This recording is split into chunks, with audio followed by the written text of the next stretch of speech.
I'm going to tell our listeners a little bit about our wonderful guest, Shannon Kring Buset, before Shannon joins us. Shannon left behind a very successful career as executive producer and co-star of her own Emmy Award-winning reality cooking series. She's authored a number of books and is owner of an acclaimed culinary brand, which includes restaurants and culinary schools and consulting all manner of things. But she decided that she wanted to move forward and go and spend some time in a remote Maya Chorty village on the Honduras-Guatemala border. She went there just with a suitcase and 3 goals for inner achievement: to heal her heart, to reconnect with her spirituality, and to discover her higher purpose. And she did just that, as well as writing, directing, and producing her first documentary film, 2012 The Beginning, which is wonderful. I recommend you all look that up. It's extremely interesting, and you can visit also Shannon's website. It's Shannon, with 2 N's, Kring, Kring, Buset, Buset.com. Well, Shannon, welcome to the show. Hi, thank you so much for having me. You're welcome, Shannon. I've been really looking forward to talking with you about your views on 2012 and learning all about your work and all of the insight you must have gathered on your travels and in your research. So, Shannon, my first question to you really is, well, I'll make a statement first. There was so much hype about 2012, so much prophecy about the world coming to an end and there being such problems. And obviously we got past that time. When I watched your documentary, I was really inspired and excited to see what 2012 really meant. So can you explain to our listeners what 2012 really does symbolize for us? Well, it symbolizes something different for everyone, as I learned in making the film. The inspiration behind the film was because I was living in Honduras, right on the Honduras-Guatemala border, as you mentioned.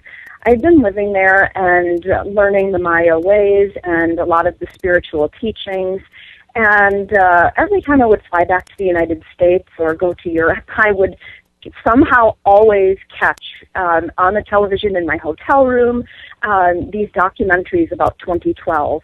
And it was just the strangest thing. Over and over again, when I'd turn on the TV, there would be another one, and it would show Nostradamus or huge tidal waves hitting New York City, or just a lot of fear. I saw one that was showing the Maya, a reenactment of the Maya making human sacrifice, and all attached to 2012. And I was really upset every time I saw this because I just kept thinking, this isn't right.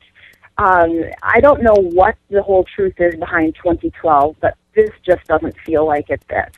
And eventually, one day, I got so upset seeing the worst of these documentaries that I actually found myself getting quite emotional and verbally saying, why isn't anyone examining the truth, what this is really about?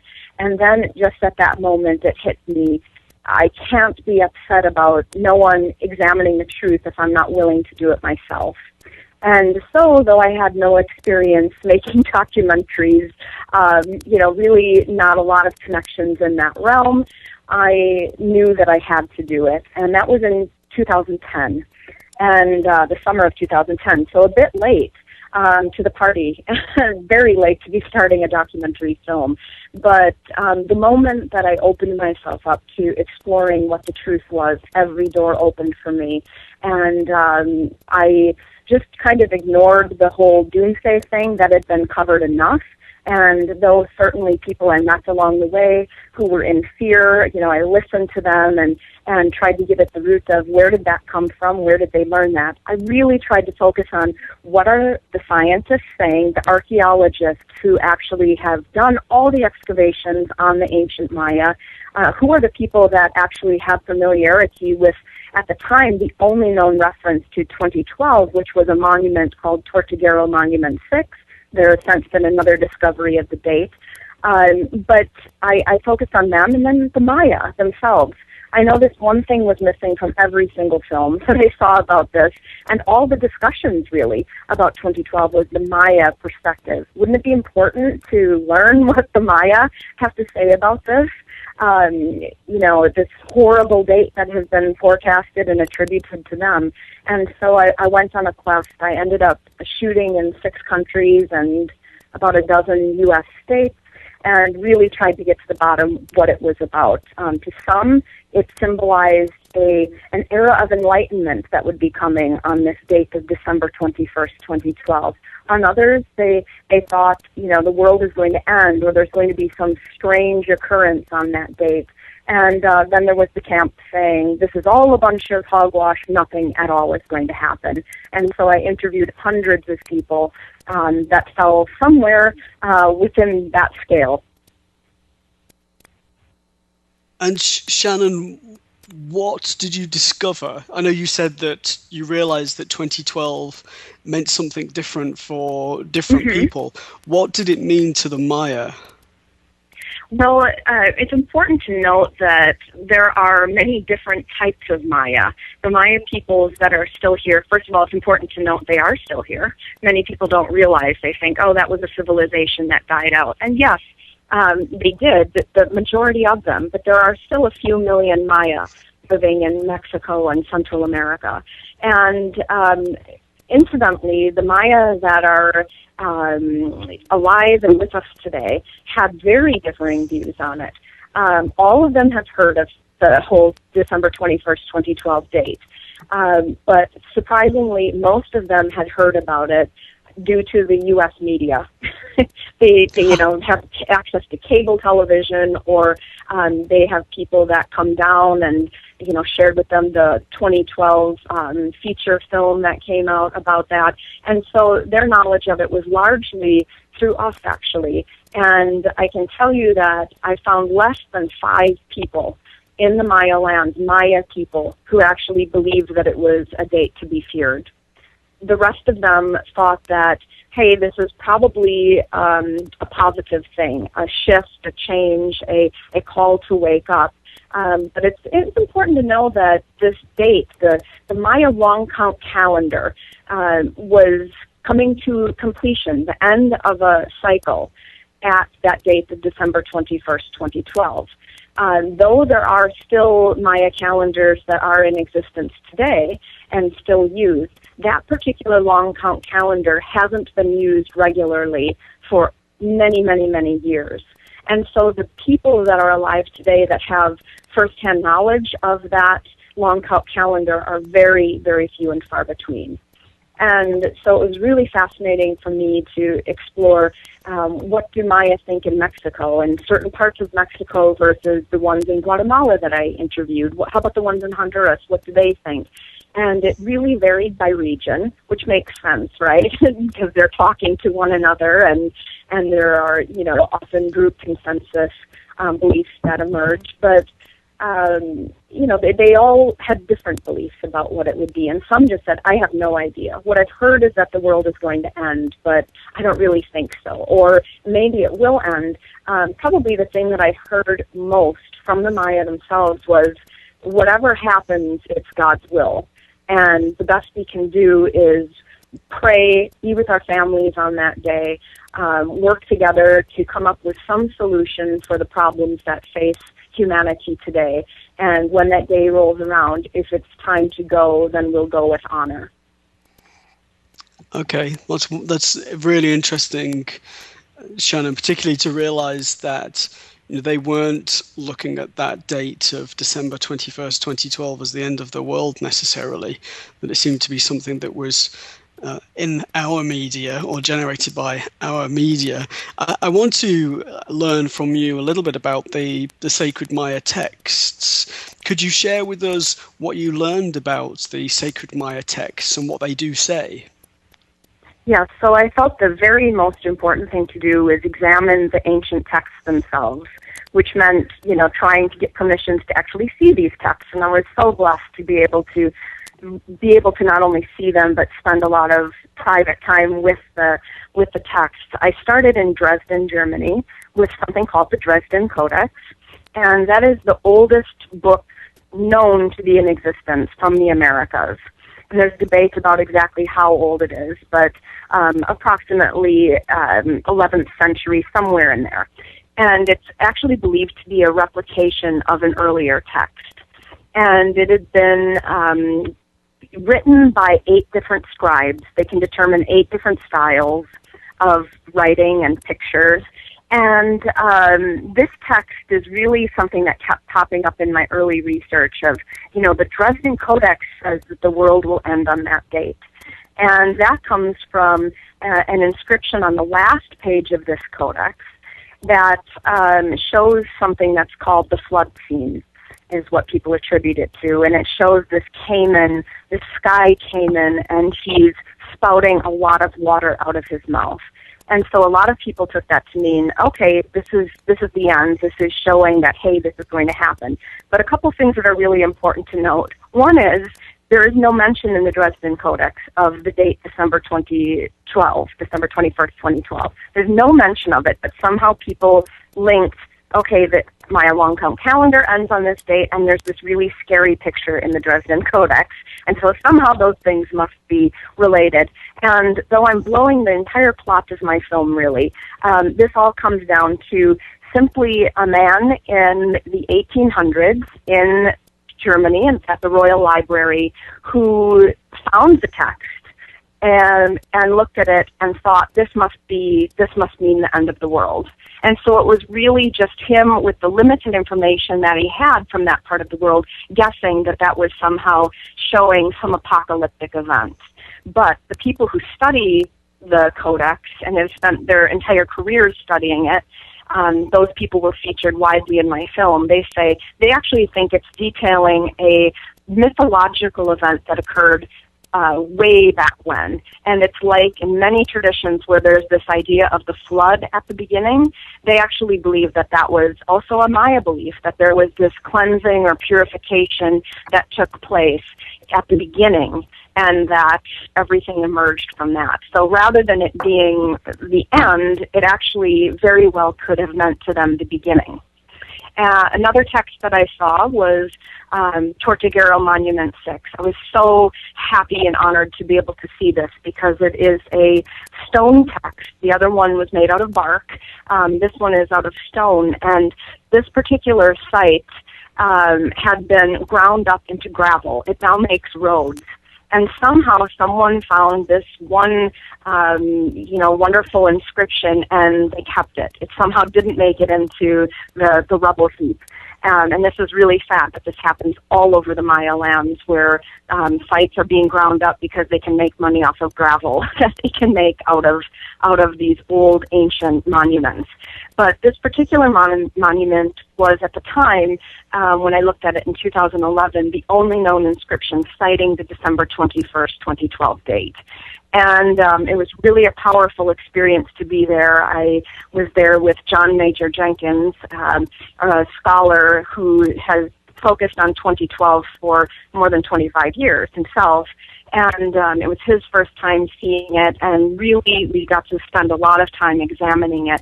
And then speaking with Barbara McLeod, who is an archaeologist, and Sven Gronemeyer, another archaeologist who lives in Germany, really to examine what does that text say? What does this really mean?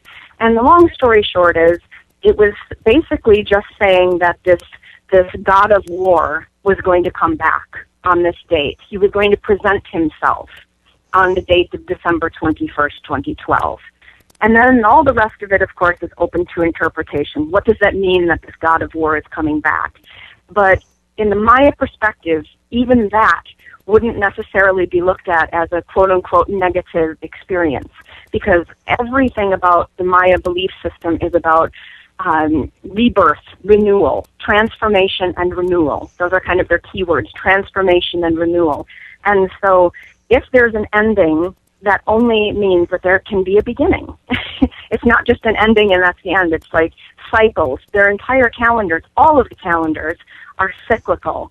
It's not like us here in the Western world where, Monday's the day we go back to work, and Friday, yay, it's the weekend. To the Maya of today and in the past, the ones who follow the calendars, everything is a cycle. And so you will see dates come back around, and you will see the energies of the days, because all the days have a different energy and a number. And the energy of the day, it could be, for instance, the energy of the dog, which symbolizes loyalty, and a lot of other positive things like that. Numbers all hold meaning. And so the number 2 would be the day of duality. And so on and on you can go with these different combinations of days, 260 different combinations or different days that occur in the year. And they all mean something different, but the belief is that it's just going to cycle. On and on and on, there's a great cycle and an order to things. And so to them, it's an end just means, hey, great, it's an end. That means there's an awesome new beginning coming. So we really have transitioned then into a new age, an age of new possibilities. Yes.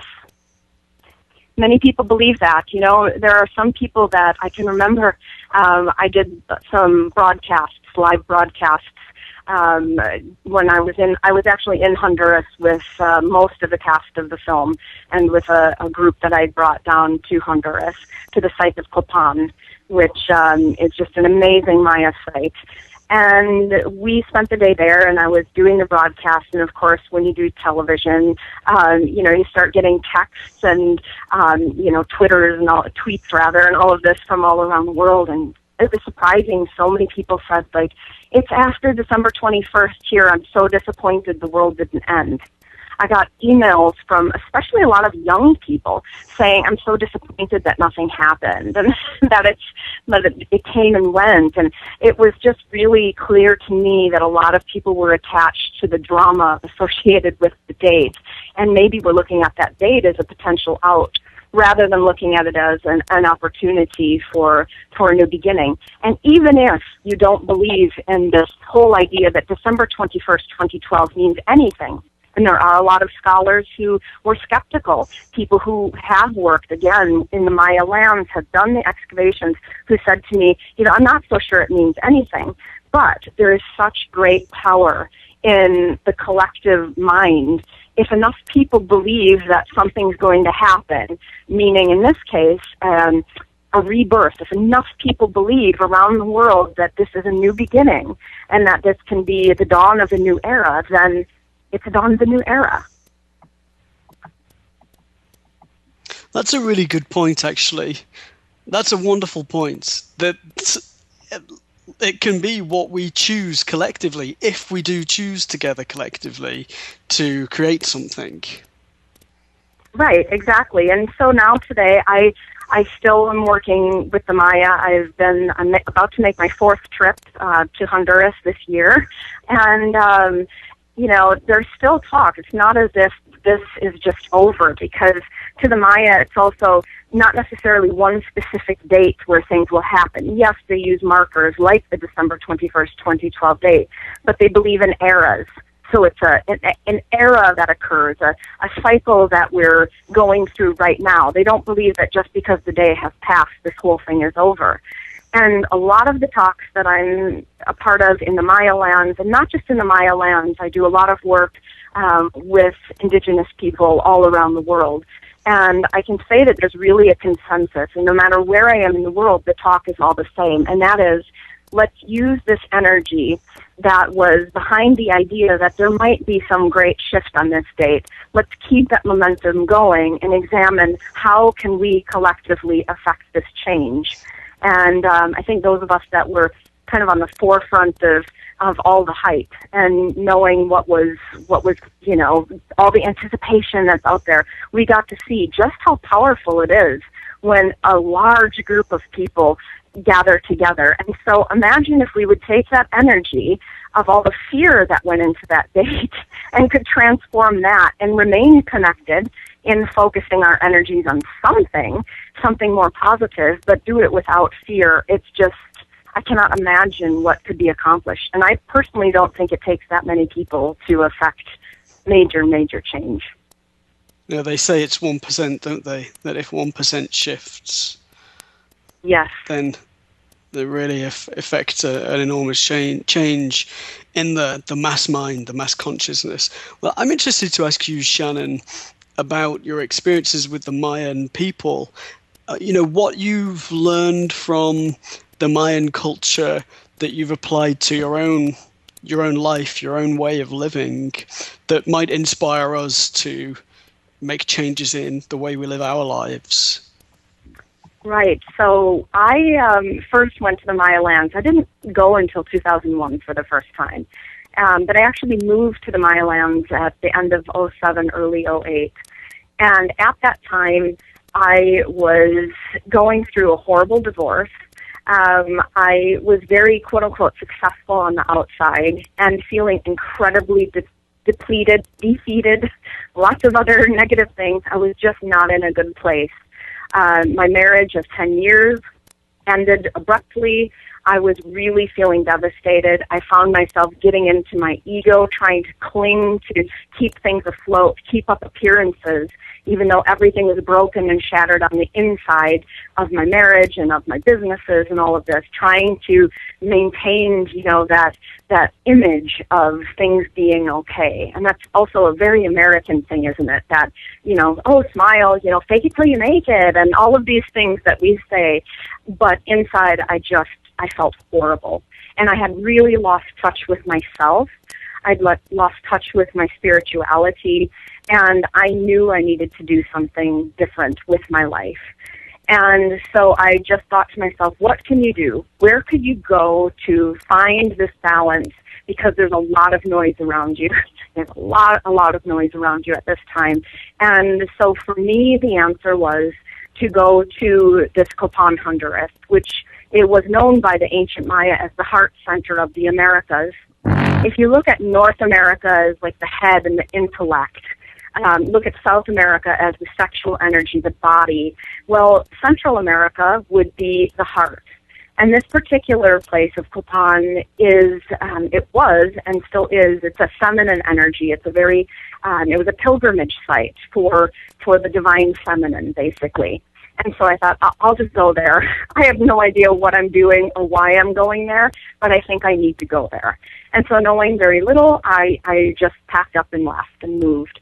And I'm not suggesting that everybody should do that, first of all. I did it just because I didn't listen to the whisper, and then I didn't listen to the loud voice, and I didn't listen to the screams. For me, it took a huge, something big like that in order to wake me up. So that was my experience. I moved there, and immediately I felt something different. Honduras and the Maya lands in general, the terrain, the way that the buses work and everything else down there, it's very flexible with time. Every single thing urges you to slow down, to just take a moment, take a breather, take things as they come.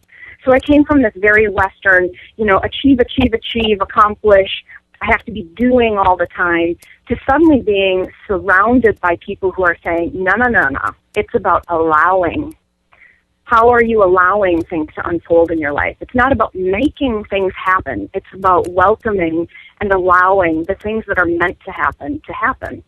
And so that was a huge adjustment for me, but that's something that I've really embraced in my life since. And if I look at my life today and how I do things, how I deal with individuals in my life, how I regard myself, how I do business, all across the board, this is probably the biggest thing, is just to don't force things. Take it easy, take a breath, and let things come. And just that willingness to allow opens everything up. And I just look back at myself and I think, you wasted a tremendous amount of energy and time on trying to force things that really just weren't to serve the greater good. And that's another big thing I learned from the Maya is it's about service. It's not about yourself. Mm-hmm. And though I was always like a nice person and wanted to help people, I was still looking at things from, okay, but how does this affect me? How does every emotion that I make, how does that affect me and my future or whatever? And I just dropped that pretty much from the moment I got to the Maya lands.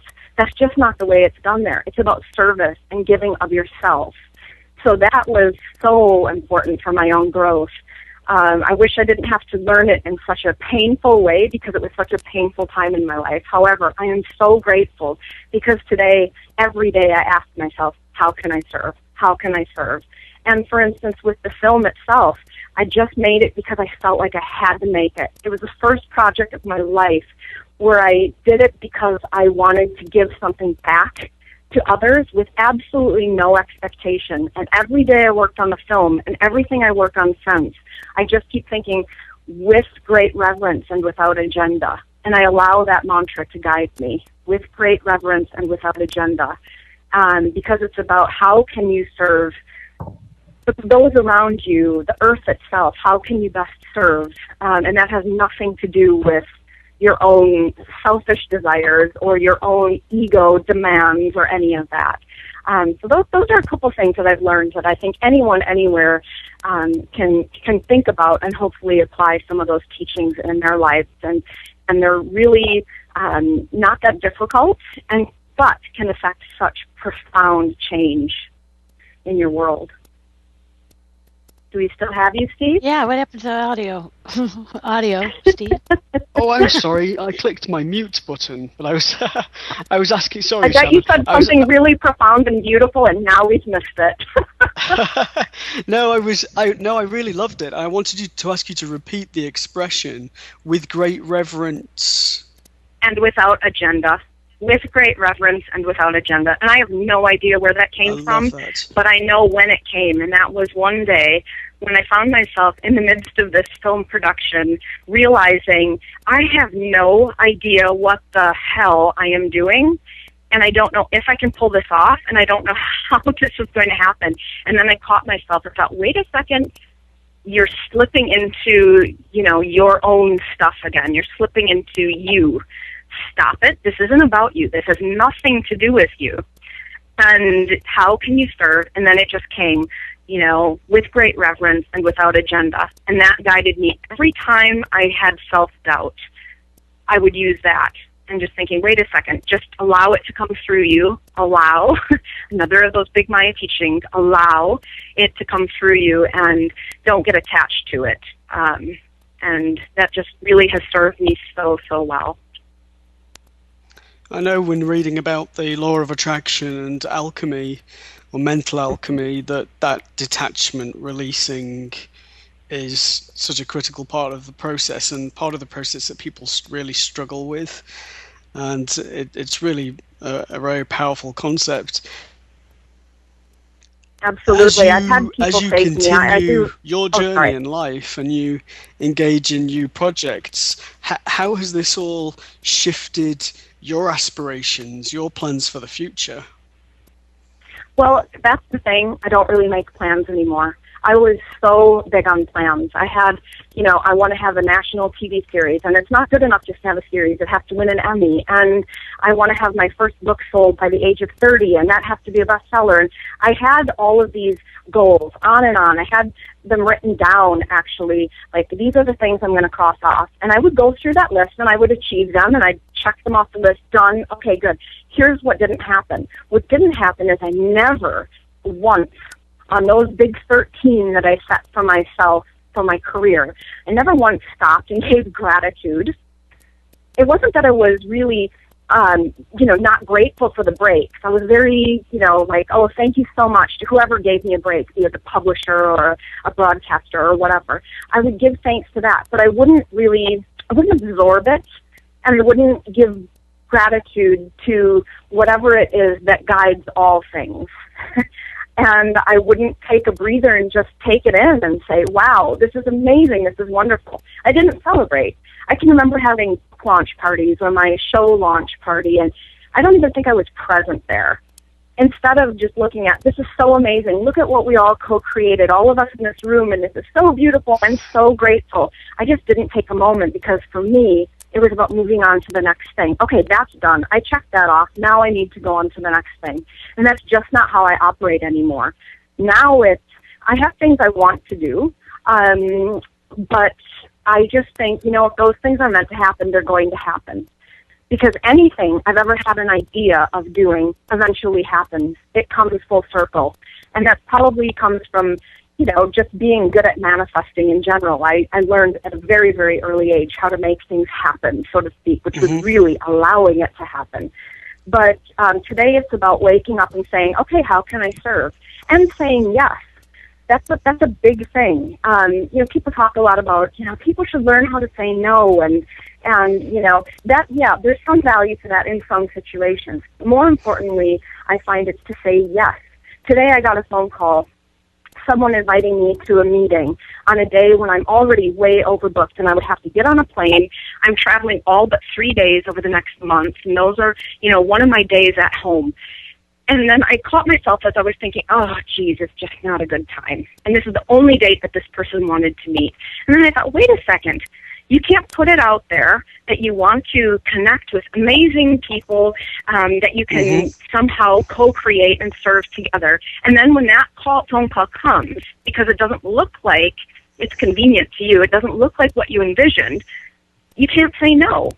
And I think that's one thing people could do is just stop and realize, wait a second, you are getting what you need.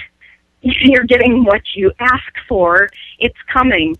And you have to welcome it, even if it doesn't look like you thought. Let's say a woman who is envisioning her dream man, and she wants this man to come into her life, and she's doing all the work that she read about in The Secret.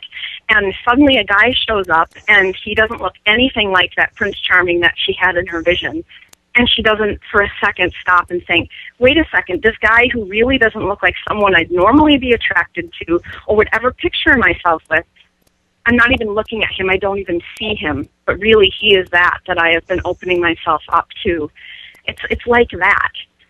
Try saying yes and just see what happens. What you said, Shannon, about being present, enjoying the moment, being still, it allows you also to notice what's actually occurring right now, rather than rushing towards the perceived future and missing what's under our nose, whether it's enjoying the moment or actually realizing what life is presenting to us, and in fact what spirit is communicating to us. Because I always say to people, if you slow down, if you observe, you'll find that the animal kingdom, the weather systems, everything is giving you feedback and input. If you look at how the Native American Indians and these ancient civilizations lived, they were very much observant. Where are the stars? Where are the planets positioned? What does that mean? What's occurring in nature, etc. So I think it allows us, doesn't it, to actually notice what's on offer. It does, and if we're just racing around with our own agendas and in our own little worlds and speeding through life, it's really easy to miss those messages and forget that you were even looking for the message in the first place. And that is it's hard, especially for people with personalities like mine. I have a lot of energy, and so as I'm doing this call, I'm not sitting. You can probably hear me pacing and panting because I walk really fast when I do things like this. But prior to going on this call, I only had 2 minutes between my last call and this. And I'd been on the phone all day and feeling really tired, but I thought, okay, you're going to use these 2 minutes, and you just have to get still for 2 minutes. If the best you can do is 1 or 2 minutes, then do it, because instantly I felt calm, linked up, connected, rooted, and, I'm not proposing to everybody that, for instance, they should go and live with the Maya or another indigenous culture. They don't have to really go anywhere except within, right? Isn't that like the big thing? Absolutely. And it can be fast. You don't even have to start doing yoga. Everybody says to me, like, oh, you must do yoga. And I think, yeah, I used to do yoga. I used to do it all the time. I don't lately. I've gotten away from that. And that's okay. I don't judge it in myself like I used to. I used to be like, oh, you should be doing yoga, and you'd look so much better, and you'd feel better, and you'd be more flexible. No. Right now, for my schedule, that isn't working. And so it's like, it doesn't have to, be the way that it quote-unquote should be according to the media, or even according to whatever guru it is that you respect or follow, or author, or whomever it may be. Find what works for you, but by all means, in whatever small or big way you can, try to go within, because sadly it took my going all around the world and studying with so many different people to find out that, I had it all along. I had this knowledge within me all along, but I wasn't accepting it. Absolutely. So I hope the viewer, or I hope your listeners are just more receptive than I, and don't need to go through all the silly things I needed to go through in order to we all go get to through this silly point. things to learn. But Shannon, we're going to take a short commercial break for a minute, and then when we come back, we'll continue our conversation. Wonderful. A new era in psychic services has begun. PsychicAccess.com. You can connect with our psychic advisors by telephone or chat 24 hours a day, 7 days a week. All of our psychic advisors are interviewed, fully verified, and accuracy tested, assuring you quality service. We're living in some very troubled times right now. More and more, the world's problems are affecting us on a personal level. You don't have to deal with this alone. Our highly accurate psychics, caring advisors, and talented mediums can help with situations you are currently experiencing and can let you know what the future may hold for you. All new customers get a free 6-minute reading. All you have to do is register. Why not visit us now and get a free reading at PsychicAccess.com. Well, Shannon, before we continue, I wanted to ask you just to tell our listeners where they can order or find the film that you created for 2012. Wonderful. So the film is called 2012 The Beginning, and you can go to 2012thebeginning.com, and you can stream the video on there. I think it's $6.99 to watch, or you can order a DVD. If you order a DVD, you can get a free ebook with that, which is really a cool ebook that all of the people involved with the film, the Maya healers, the archaeologists, we all wrote it together and tried to give people some practical teachings that they could bring into their own lives, a little bit of background information on the people, some further information about 2012 that wasn't included. You know, because we made the film for European television, it was only 52 minutes long, but there was so much additional wonderful content, which also people can watch that additional content. You can link up on that website to the Vimeo page where we have a bunch of excerpts of these really beautiful interviews with some of the scientists and a bunch of the Maya people that shared. So 2012thebeginning.com. Well, thank you, Shannon. I want to ask you now, Shannon, about the future. We've looked back at 2012 and we've discussed the Mayan people and these ancient texts, and we said, you know, that we're moving into a new age, that we're constantly moving into a new age. And I loved what you said about the fact that we can create all manner of things if we do so together. If we all decide to change something, we can. So as you look into the future and as you engage in or consider new projects, what do you feel are the priorities for us, for the world, now that we've moved beyond 2012? Well, I think the biggest priority, or the first priority, would be to gather with other like-minded individuals. I've had a lot of people that come to film screenings or my talks and express they feel really alone, or, wow, this film really touched my heart. They get very emotional over it, and because they really felt alone with the belief system that they had or whatever. And so something really powerful is to gather with other people. Find organizations in your community or in a nearby community where you can gather with others who believe that great things are possible and can help inspire you, keep you motivated for change and growth in your own life. And there's a lot of exciting things happening. I just look at, when I started the film even, the differences in the types of organizations that are popping up all around the world. And it's really positive going to some of these where 200, 300, 400 people come together once a week or once a month and share their thoughts and actually make plans about, you know, how can we make this world a better place, and how can we affect our own lives, the lives of those around us. And so that's a big one. I think just the biggest teaching that I've probably gotten from not just the Maya, but First Nations people the world over is really try to get out of your own drama, get out of your own stuff. that's hard to do. I know it's easier said than done, but not getting so wrapped up in the everyday stresses, turmoil. Also, at the same time, if you're not getting wrapped up in the turmoil and the drama, you also can't get absorbed in the good things, the quote-unquote good things, I should say, but the positive feeling things. You can't be too attached to those things either, because what happens when those go away, right? So again, it's this message of allowing, learning to just be okay with things as they are, and at the same time actively welcome and work toward shifting the things in your life that do not serve. I personally believe we are in an era where there is no time anymore to be wasting on things that don't serve, jobs that don't feel right, relationships that really aren't good for us anymore, mindsets that don't work, bodies that are maybe not fitting for us. We don't have the health that we would want. I think that now is the time that we owe it to ourselves and to the world to shift those things. There's a line in the film that I just love where someone says that in the Popol Vuh, the ancient Maya book, kind of like their Bible, that it says that when man came here, he would have a veil cast over his eyes, so he couldn't see the spirit land anymore, the spirit world. And my belief is that there are enough people today on this planet who catch at least momentary glimpses of what is beyond that veil.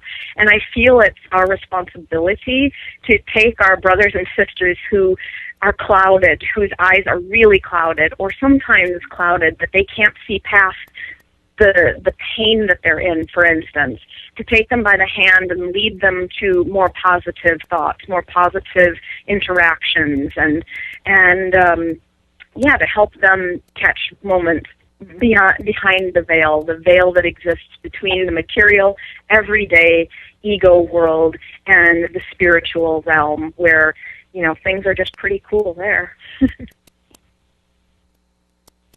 Absolutely. And I think that so often in our lives, as we tread our paths and we feel alone, that we forget how much is actually available to us in spirit, the wonderful things that can happen. I had an incredible experience earlier this year, Shannon. There's a wonderful psychic artist called Coral Polge. She passed to spirit quite some time ago, but I saw her demonstrate when I was a child. She would do psychic art, so she would actually draw a portrait of a person she was seeing in spirit, and people would actually come up with a picture and it would be the same person. It was amazing. And I did a meditation and I said, Coral, I tried to bid online for one of your pieces of work that was available at an auction, and I couldn't bid high enough to get hold of it. Could you help me get a copy of one? And within 2 weeks, I'd inherited a huge collection of originals by from a medium in Florida who was friends with Coral Polge, and she contacted me through her friend, saying that her spirit guide had told her that she should give me this collection of Coral Polge portraits. Wow. So it's a great example, because it just shows that when we ask spirit for something, when we do explore what's beyond the veil, we see that there's all kinds of support, that there are all kinds of plans and people, resources, influences that can help us as we seek to serve. Absolutely, just being open to that. And you don't even really need to believe it. Just try it. Try, quote unquote, putting it out there, whatever it is you're trying to attract. Just try it. Try saying it in prayer or however you want to do it. And it's so amazing what happens instantly at that moment. And also not being attached. So it's not as if your happiness depends on that thing, because sometimes people can get very obsessive and, if I just have this job or if I just have this item or whatever, that my life will be great, it'll be good. And then there's this attachment to it. I had a woman pretty recently who came to me saying something like many other people have said in my travels. I keep trying this letting go thing, and I've really done it, and it's worked so well, but I still haven't attracted that husband I'm looking for. And it's like, and I gently pointed out, but see, you're attached to, you're not really just allowing and letting go and surrendering. She talked a lot about surrender. You're not really surrendering if you're doing it specifically with the goal of getting what you want. And I think that's a really important point, to just put it out there, yes, and welcome yourself to the possibility of wonder and magic unfolding in your life. And I guarantee if you're doing it without expectation or attachment to that outcome beyond I'm open to it, I'm welcoming it, you're going to get something so much greater. It's like with your story. Suddenly you have a collection versus one painting, because the spirit world, or whatever you want to call it, intuition, whatever, it is always working with us. And it is ready to shower us with such goodness beyond what we could ever imagine for ourselves, if only we allow it. Yeah, and also I think serving with humility, because I remember once being in participating in a physical mediumship seance, and the trance medium channeled my guide Arthur, and Arthur said, "You know, Steve, that such and such a project that you're working on now, you think that it's yours, but it was conceived here." So yeah. reminding me that I'm a vessel, that I'm a servant, that we're all servants. We should be serving God, Spirit, the universe, whichever term we want to use. And then he went on to say, you know, we have many, many plans and projects for the future, but we won't speak of those now, because we like to see you focus on and master what you're working with at the current time. But it was such a wonderful reminder that I don't have to try and pedal away, because I'm not alone. None of us are. And when we're joyfully serving and absorbing and being present, then Spirit are making plans for us. That's right. And the humility is so important. And the gratitude. I had a woman, a medicine woman, tell me a few months back. She said, "Hey, I'm feeling like things are pretty slow in your world right now, that you've kind of, things aren't as busy and as wonderful as usual." And I said, "Yeah, I'm feeling that." And she said, "When is the last time you've given thanks to the ancestors? When is the last time you've gone outside and made an offering to Mother Earth?" And it's like, all of a sudden I'm like, duh, of course. I had become disconnected from that source and from being grateful. And so it's just a nice reminder, and hopefully we get a gentle reminder like that, and not a huge one like I needed before that had to knock me on my butt because I was in my ego and arrogance and all of those things. That just to listen and honor, those around us and those that we can't see, and to honor that. It's something we've really gotten away from in the Western world. But there are many cultures the world over that's just part of daily life, that you honor the people who came before you, who have given you the opportunity to be here today. And that seems maybe a bit weird to some of us here who have never thought that way in our culture, but to really give thanks to our ancestors, even if we've not met those ancestors, and to give thanks to the planet, to give thanks to the waters, the earth, the air. That's just something I wish we would pick up more of in our civilization here. My grandmother's in spirit, and I often, when something great happens, or even if it's just I'm sitting on my deck with my cats and having a cup of coffee, I often stop and say, "Oh, Nana, thank you. This wouldn't be possible if it wasn't for you." And so I really like what you said about thanking our lineage, our families, our ancestors, and also I think if you look back in that way, it reminds you of just how interconnected everything is, because we're all related. That's right, absolutely. And suddenly you're living your life in a way that is serving all of you, because you know that what you put out there, or what you do to yourself or to your enemy or whomever that could be, you're really doing it to yourself, and you're doing it to all of us. And so that mindfulness, and something else that you mentioned, sitting with your cat. If someone's looking to make some sort of connection, they're not really into the woo-woo spirit stuff. They don't really buy into that. Try getting an animal. Get yourself a cat, get yourself a dog, whatever it is, because animals remind us of that kind of primal connection to the world. you have to serve that animal. You have to take them out. You have to take them to the vet. You have to groom them. You have to help them out when they're injured. Also, they get you outside if you have a dog, for instance. It can be incredibly grounding. And also, you see that animals are highly intuitive. And so watching their cues can help you remember that intuition that you might have become disconnected from in your own life. Yeah, they provide such fun as well. I think that they love unconditionally. They just care for us unconditionally, and they're such a joy to be around. And I always say to clients as well that I consider my animals my first line of psychic defense, because they catch energy and they transmute it. Cats particularly are wonderful at transmuting energy. Well, Shannon, it's been such a pleasure to have you with us. I think you're an absolutely fascinating lady. And before we end the interview, I want to just ask you if you could tell us what you have planned for the remainder of this year and next year.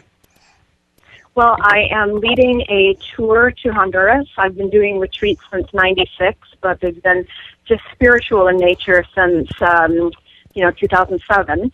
And so I'm taking a group for 1 week to Honduras. And we're going to visit with the Maya elders and visit some beautiful sacred sites and eat food that is steeped in symbolism and power ingredients to the Maya. And so that's what I'm doing now. I'm also working on a new television series that is spirit-based, and I'm involved with a project that is capturing wisdom from all different traditions the world over. We've been shooting interviews around the world with, people that you'll recognize, authors, little or unknown spiritual elders, anyone that can help us kind of bridge the wisdom deficits in the collective conversation today. And that's been a really, really fun project that I've been involved with. And so making that accessible free on the internet for everyone, creating an archive of things that can help us deal with any of life's major issues. Helpful little tips, pearls of wisdom. Well, it's wonderful, Shannon. And the last thing I want to ask you is just remind us again of that incredible statement you gave us before that we should all remember and work with. With great reverence and without agenda. And with great reverence and without agenda. That's wonderful. We'll think of you when we remind ourselves of that, Shannon. Thank you once again for being with us, Shannon, and it's been absolutely wonderful. I hope you'll come back and share with us again next year. I would love to. Thank you so much. You're welcome, Shannon. Good luck and thank you. Thank you. Hello, my name is Rez Miranda. If you're having relationship, career, or life issues, I'm inviting you to experience what it's like to have access to professional, highly accurate psychics and spiritual advisors you can trust to care and help you. Register now to get your free 6-minute reading by telephone or chat. Get answers, get access, psychic access, 24 hours a day, 7 days a week. PsychicAccess.com.